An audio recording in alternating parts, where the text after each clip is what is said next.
He's the author of 5 New York Times #1 best-selling series, and he's best known for something called Percy Jackson and the Olympians.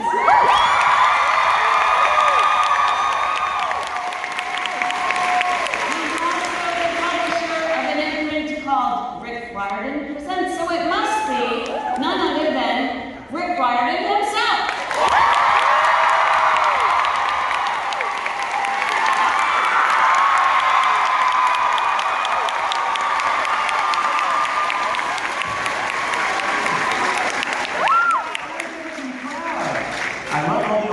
T-shirts, nice to have.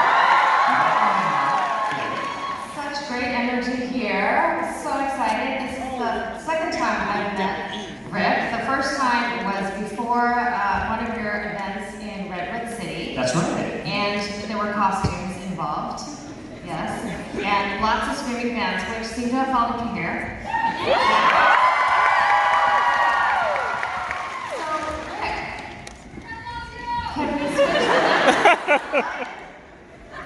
Oh, ooh, we have slides. I know. That's awesome. And let's go to the next one. What do we have next? Oh, look, it's Glendale. Hi, Glendale. And you know what do we have next? I'm kind of.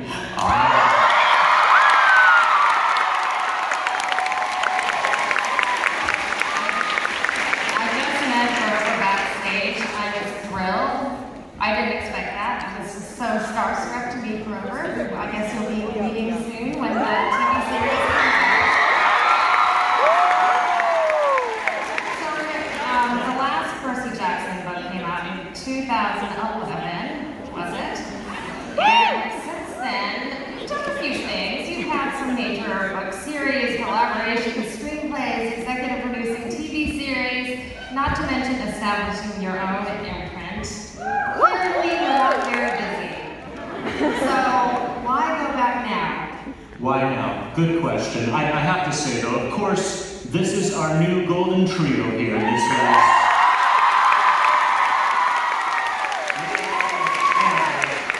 They look so happy in that picture, don't they? I don't think they realized that the woman taking the photo was Medusa, but that's another story. It's a fair question. Why, after all of these years, to go back to Percy Jackson? Well, a funny thing happened on the way to the TV show. Go to the next slide. This is the first time since The Lightning Thief that Annabeth, Grover, and Percy have been the center of a novel told from Percy Jackson's point of view, like the original 5-book series. And a few years ago, in 2019, in the before times, before COVID, we heard that Fox was being bought by the Disney Corporation, and we thought that and when I say we, I'm talking about my wife Becky and I, who are a team.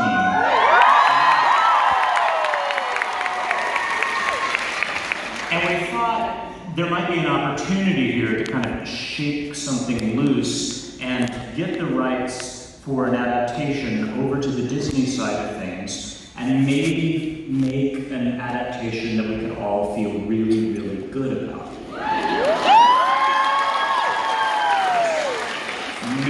No shade there on any.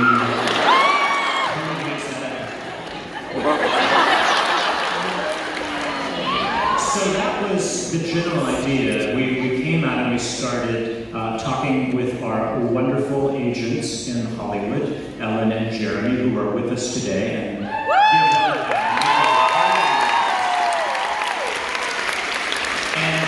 it's like, we had this idea, but we didn't really know what that would look like.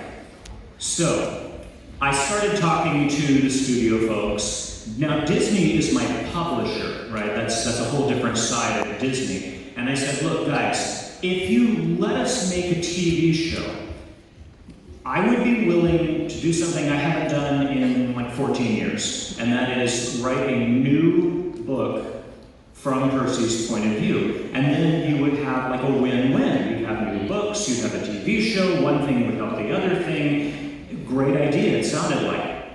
I even sat down and I sketched out some ideas. I sketched out 3 different book ideas featuring Percy, Annabeth, and Grover. And then I showed it to my editor. She said, this is great, we could do this. Turns out, I didn't need to do it. They were totally fine making the TV show on its own without that. But then I had these 3 ideas. And I know you may be thinking there's Camp Half-Blood and the question, why go back? You may be thinking, Rick, did you ever really leave? I mean, you did the Heroes of Olympus, you did the Trials of Apollo. At this point, you know, Camp Half-Blood needs to have, like, the McDonald's sign, billions and billions served, right? But I mean, from Percy's point of view, it's a little bit different. And so that's where we got the idea to do this. So, with that in mind,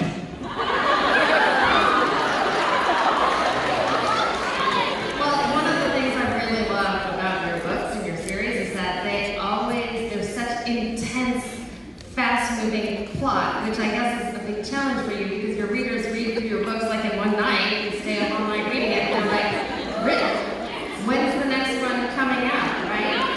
And along with that, with those fast-moving plots, very high stakes. You have worlds exploding, parents disappearing, someone's always trying to kill Percy.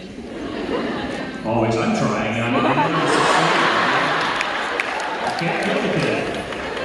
So, tell us what's at stake in Chalice of the Gods. Well, I mean, I thought, okay, he's saved the world, I don't know how many times now. What is the natural progression to up the stakes? And I thought, oh, getting into college, obviously. We know that Percy and Annabeth want to go to New Rome University in your neck of the woods, the Bay Area. And I thought that would be really funny to not try to save the world, but just gather recommendation letters from the gods. And you know how much Percy loves to, you know, do whatever, like, quest for the gods. So that was the idea. And again, I didn't have to do it, but it seemed to me like it was a good thing to do along with the TV show, and it felt to me like it was a thank you to all the fans that have been reading my books for so many years, to say, you know, we're going to do this for you guys, and it's a celebration of the TV show, but also of Percy Jackson.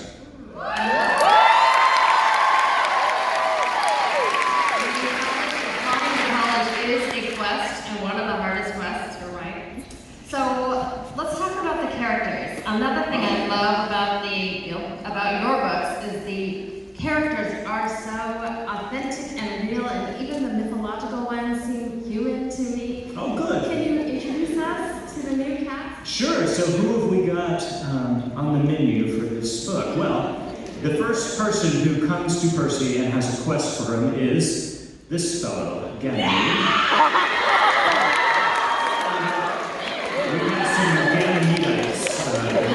Ganymede fans in the audience. That's good. He is pretty, isn't he? Ganymede is the cupbearer to the gods. His backstory, if you just read it, is kind of actually horrific. Like Zeus said, hey, you're pretty, you're mine. Just takes the poor guy up to Olympus and turns him into a god and says, cool, you look great. Just keep walking around with that cup, you know? That's what he does. He's a god. That's cool, I guess. But his job is serving drinks forever. The thing about his chalice, though, and we love our magic items in mythology, is that if a mortal were to drink from it, he would become a god instantly. So it's not something you want to lose. And that's, of course, exactly what happens. Ganymede has to find this thing. He's like, who can I call to do this? Oh, right, Percy Jackson is a thing. And so he goes down and starts to identify possible suspects who might have taken the chalice because they want to make Ganymede look bad. He says there's 2 people that were chalice bearers before me. Maybe they're jealous. The first one is the youth goddess Hebe.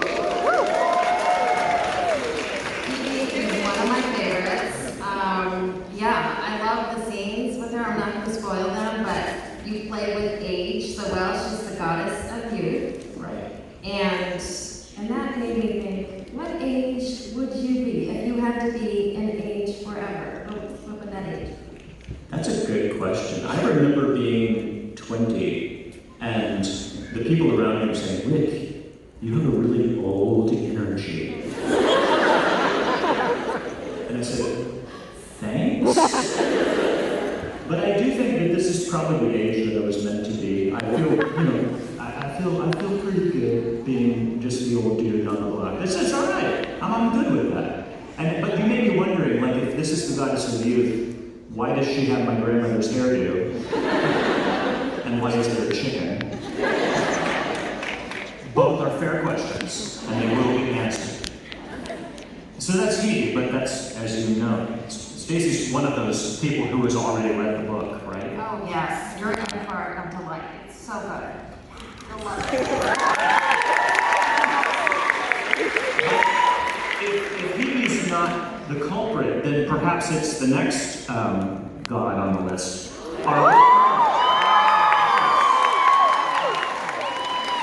Goddess of the rainbow, the messenger goddess. And here you may be thinking, what is she seeing in her crystal ball?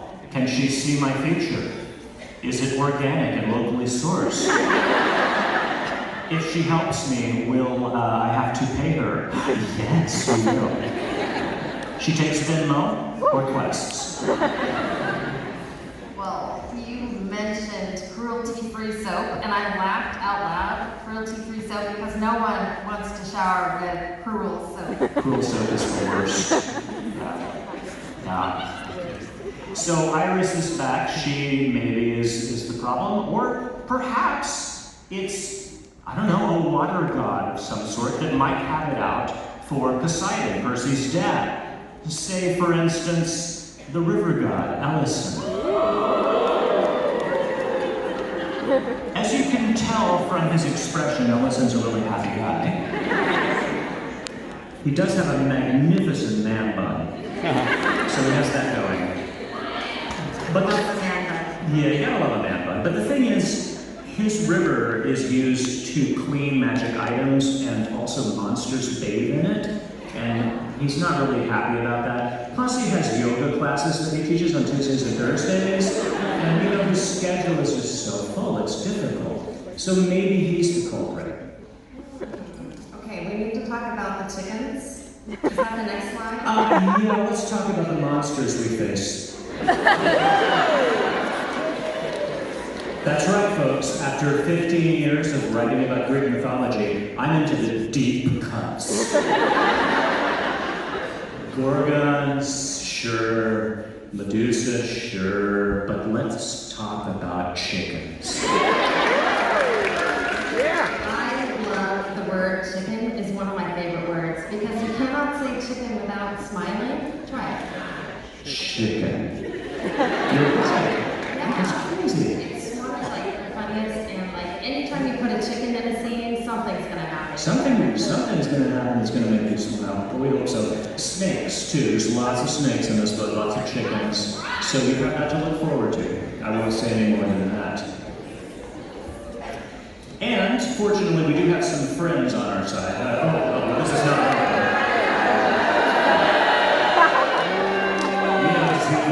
Zeus the big daddy, right? Daddy Zeus, he's up there. Something's gonna happen. If he finds out this chalice is missing, people are gonna get zapped. And that's all there is to it. I just saw Hades Town. Have you seen Hades Town? They took it from you. But the friends I was talking about, we're gonna see Sally Jackson.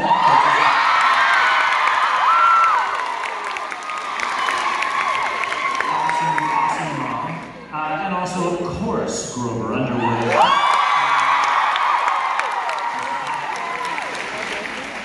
And even Poseidon, the dad, is going to be doing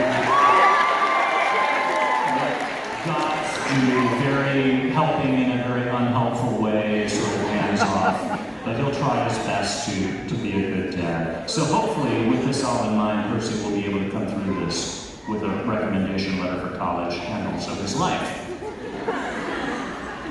And, let's see, where are we going? Ooh, you ready to talk about those? Yes. Because Riordan Presents is the imprint that was mentioned earlier.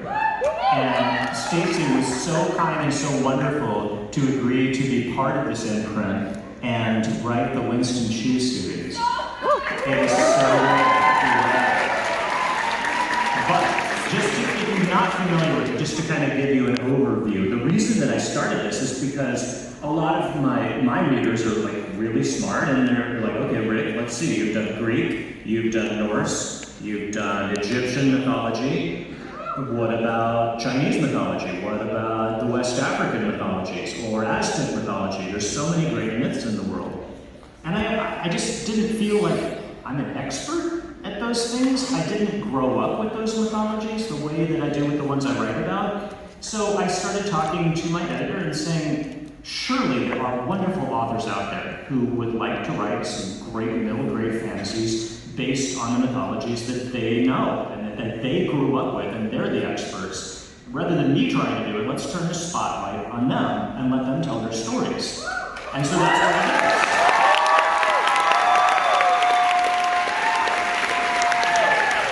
It's like when you wrote you're writing these three books, even though you don't have to, and that's one of the magical things about you, Rick, is that you did not have to do that. You did not have to turn the spotlight on other authors. You could have just continued writing what you wrote, but you took the time, and we really appreciate that. Oh my God. Honestly, Stacey, though, I mean, it is so self-serving of me because I want to read these books. And it's so amazing to read all these incredible books. Would you talk a little bit especially about Winston Chu? Because, wow.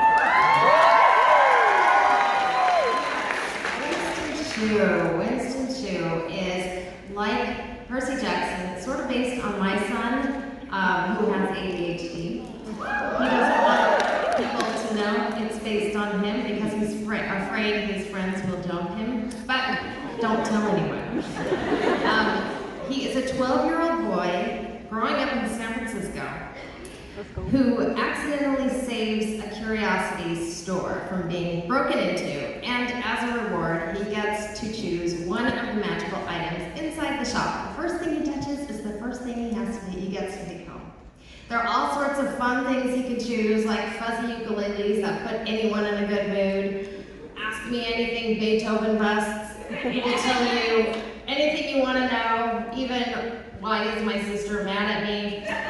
But because Winston has very itchy fingers and sort of does before he thinks, he touches an old broomstick and he has to bring that home, but it comes with a free dustpan. So things get worse for him when they start taking his stuff, including his baby sister. So that's Winston Chu, and the sequel is out in February.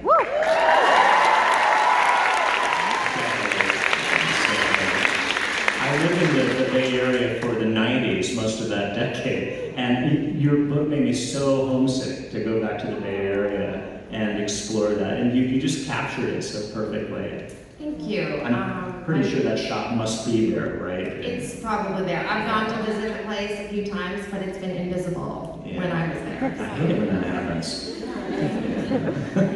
So what do you do next? The characters. Oh, so you told us a little bit about Winston. And Mr. Pang is... Mr. Pang is the owner of the Whimsy Store, who may or may not be quite human. Yeah.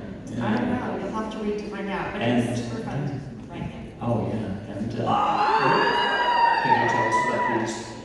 Cowbird and the Cloud Weaver. Yes. So this is one of the fairy tales kids in Asia grow up knowing, and I'm fourth generation American and Californian. I grew up right here in Los Angeles. And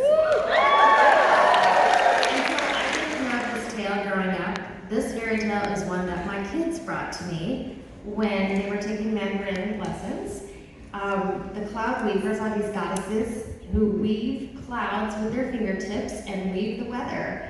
And the youngest one falls in love with immortal, a cowherder who is basically a farmer.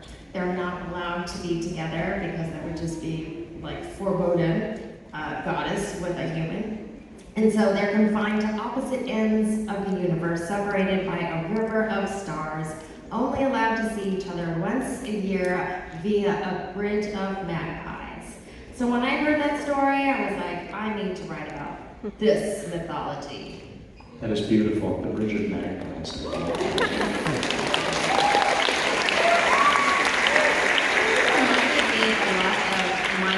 My favorite fairy tale, which was The Little Mermaid. And I thought to myself, wow, all over the world, people are hearing the same stories, right? Yeah. I think we have one more slide of characters. Let's see, who do we have? Oh, Danny! Ooh. Okay, Danny is the love interest. She is loosely based on my daughter, Avalon, who is here tonight somewhere.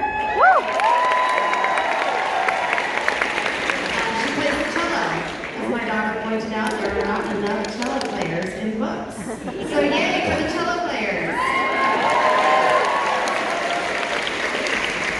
That is awesome. So if you have not started the Winston Shoe series yet, you're missing out.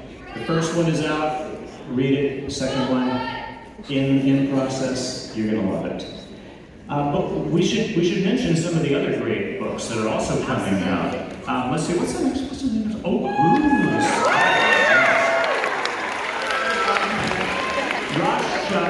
if you know Arusha in the End of Time, she wrote this amazing series based on Hindu mythology.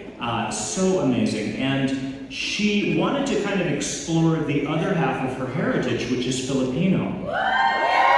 And much like with books about cello players, there are not enough books about Filipino mythology, in my opinion. And it's so great.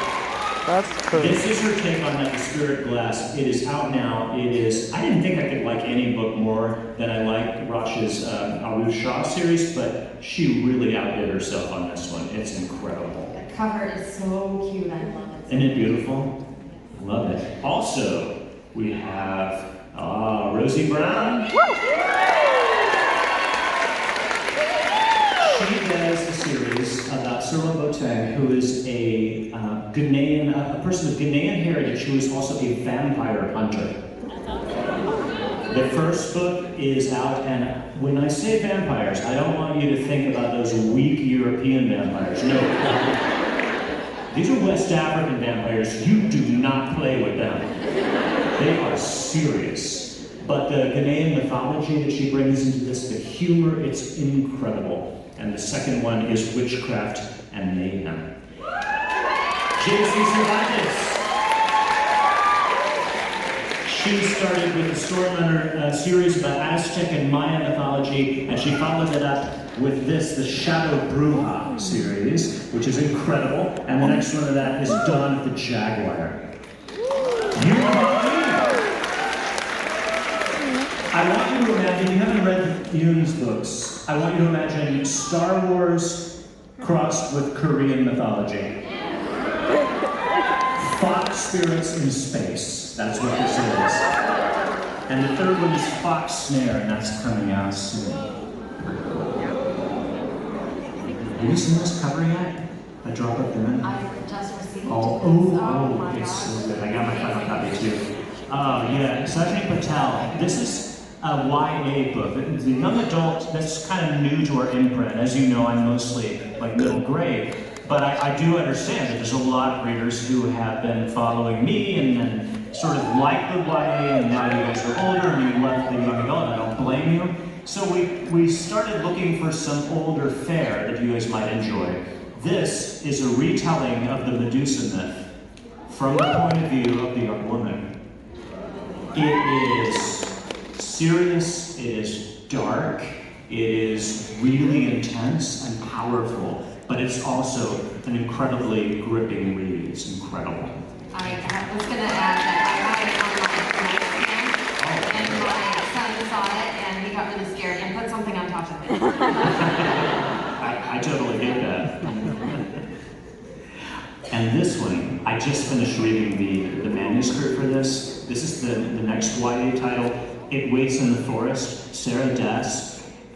She writes about this presence on a Caribbean island, and people start disappearing, and bodies start piling up. And the question is, could this be a serial killer, or is it something even worse and less human? I hope it's worse.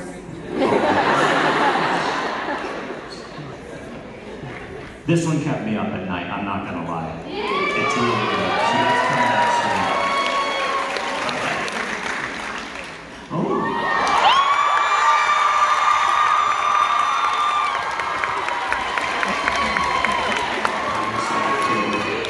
Well, I guess it's time to talk about TV and film adaptations.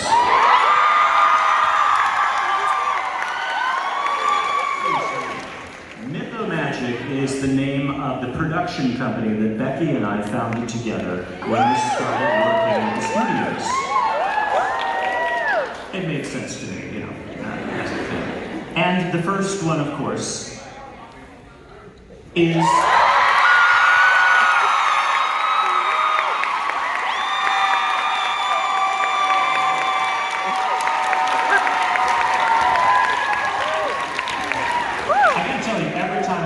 I still don't believe it's real. I mean, we worked so hard on this, and everybody involved worked so hard. I had no idea how much work went into making a TV series.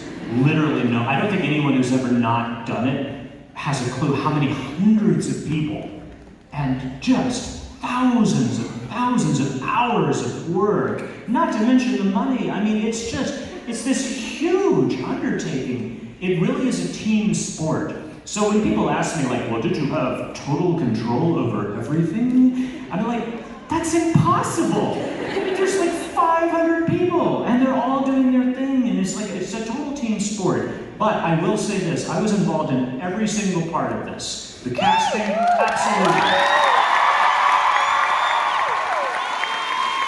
The writing of the scripts, absolutely. I was in every single one.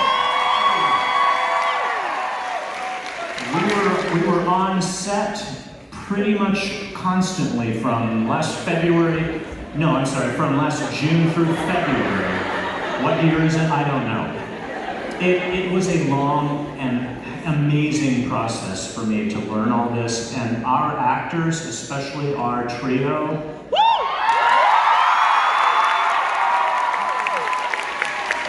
perfection. But don't take my word for it.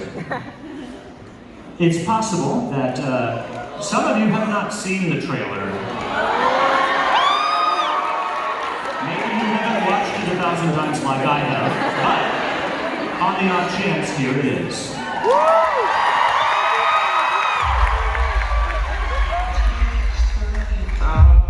My name is Percy Jackson.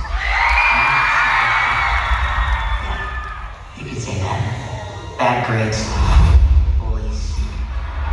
All the normal stuff. And then there's some stuff that's maybe not so normal. You saw something. Something that no one else could see.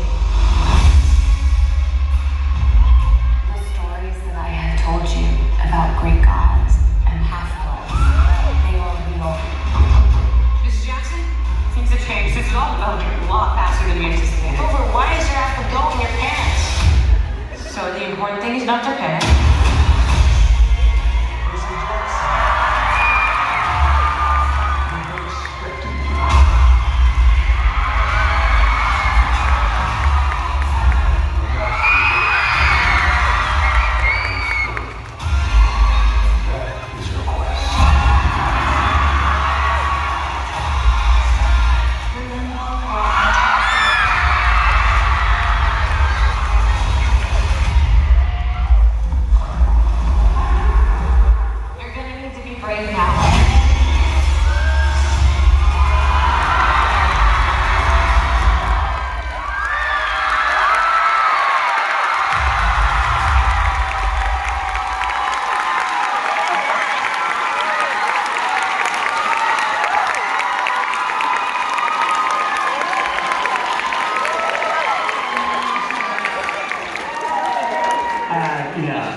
every time. It just gets me every single time.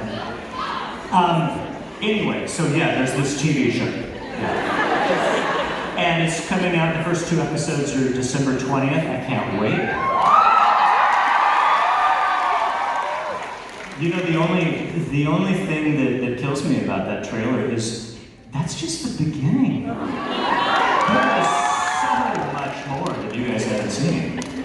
But I can promise you this, I have seen the whole season. It is The Lightning Thief the way I want it done.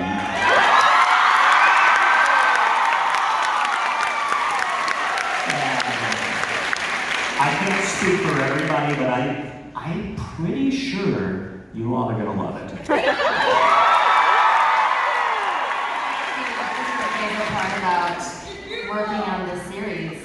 The favorite part about working on this series, I mean, I have to say, I am still blown away by how much the actors put into this job, especially our main trio. They worked so hard every day. It's like they were going to school, like, you know, doing private schooling.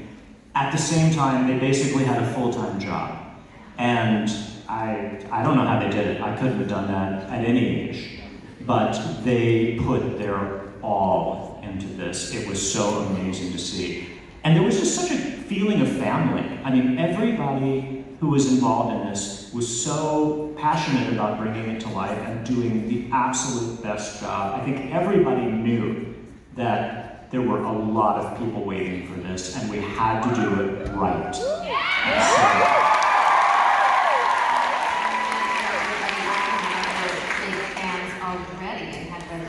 Yes, there were a lot of Percy Jackson fans on the project, and that was amazing to see.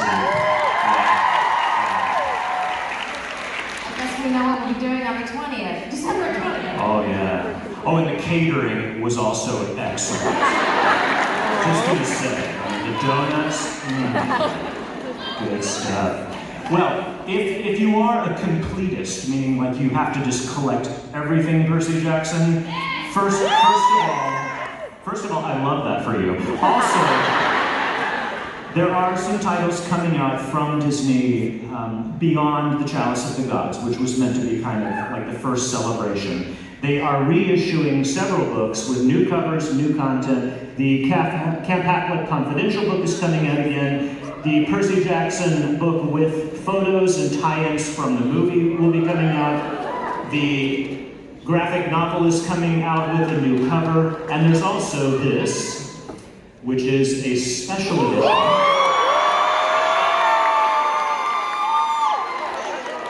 Illustrated box set, collector's edition, Lightning Thief, all the bells and whistles. I cannot afford this, but if you can, go for it. And so, one more thing. You've already guessed this, I'm sure. You know. Well, I did say earlier on that when I was sketching out ideas, I had 3 of them, right? It would be really mean of me not to do the other 2. Percy doesn't think so. Percy's like, dude, enough. But I have to get the guy into college, right? So the second one is coming out next year.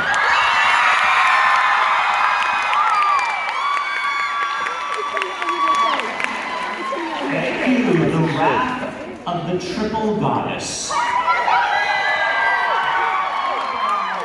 Lots of images coming into my head. Oh yes. Yeah. Oh, wait until you see the final cover. The Wrath of the Triple Goddess. This is, as you might have guessed, based on Hecate, the goddess of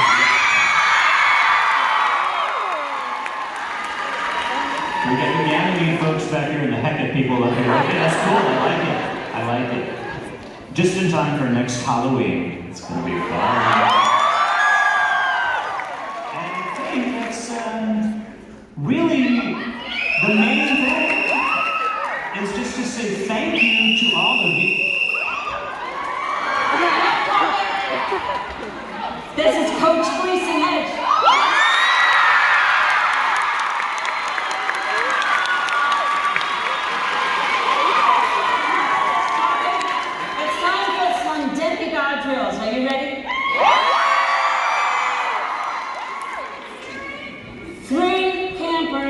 have been recruited tonight.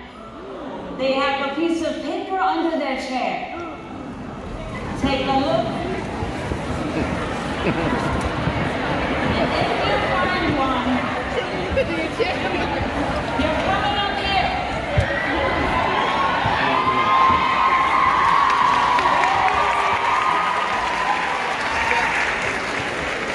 If you're a grown-up, you're going to give it to a younger person.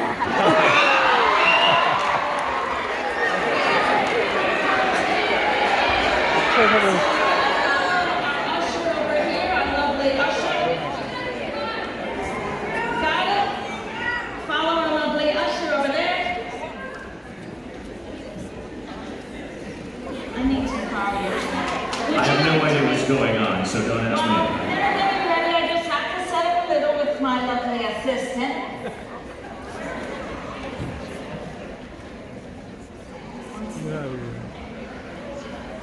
The coach has things in the bag.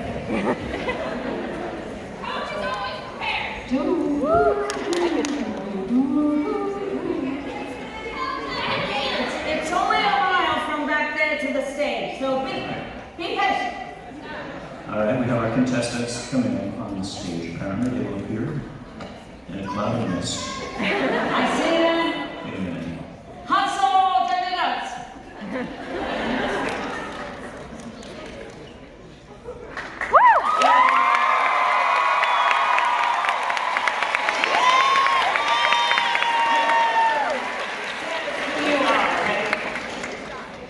This is Grover, so you got the right one. Okay.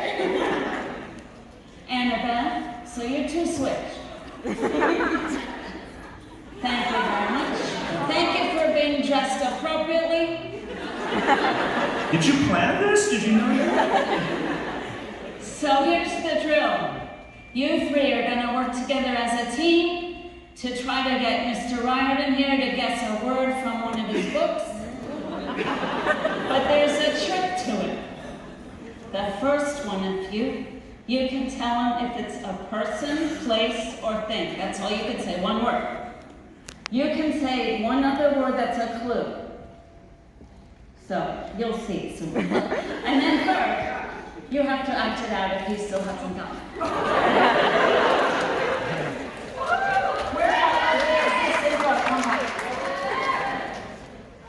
So, we're going to give you, Stacey, please.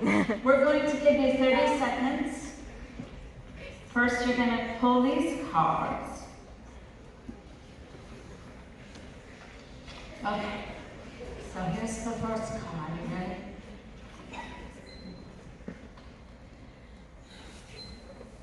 Okay. So tell me when you said a minute, and we'll just look at 30 I seconds. think I better stand up for this. Yeah. Okay, it's person, place, or thing. A thing, okay? Wings. Okay. Fury. There's a lot of things with wings. A chicken.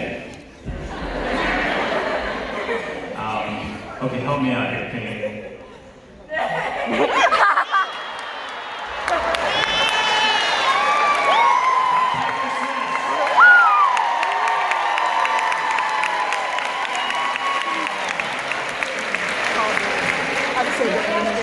We're going to switch it up. This time, you say person, place, or thing. Seems fair. Well, you're going to say the second hint, and you'll act it out.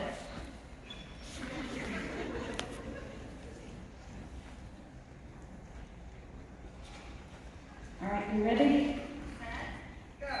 Okay. A thing, okay.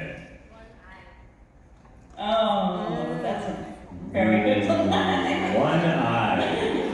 Okay. I don't want to spare you from acting. I kind of see what you want to do. No. I'm going to get a sad box.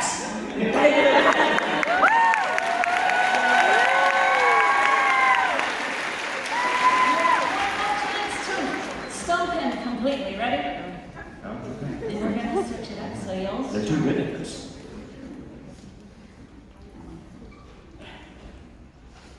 So you'll be the act out person. You'll be the person who's to think. and you'll be the one-word clue. But not too good a clue. You want to stump it. Okay. A thing, a weapon. Attempt. I'm just gonna guess a sword. You still have time, keep guessing. Yeah, is it a particular sword? Riptide? Yeah?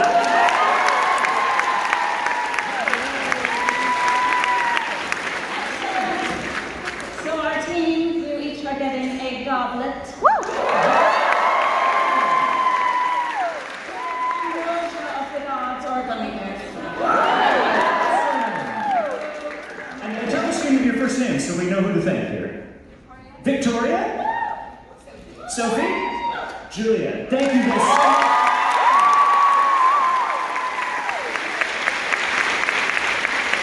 Thank you so much. All right, give them a hand.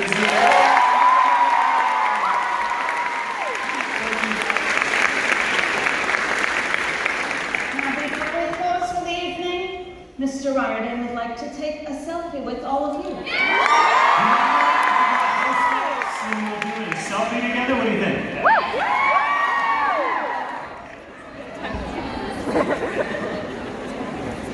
All right, let's see.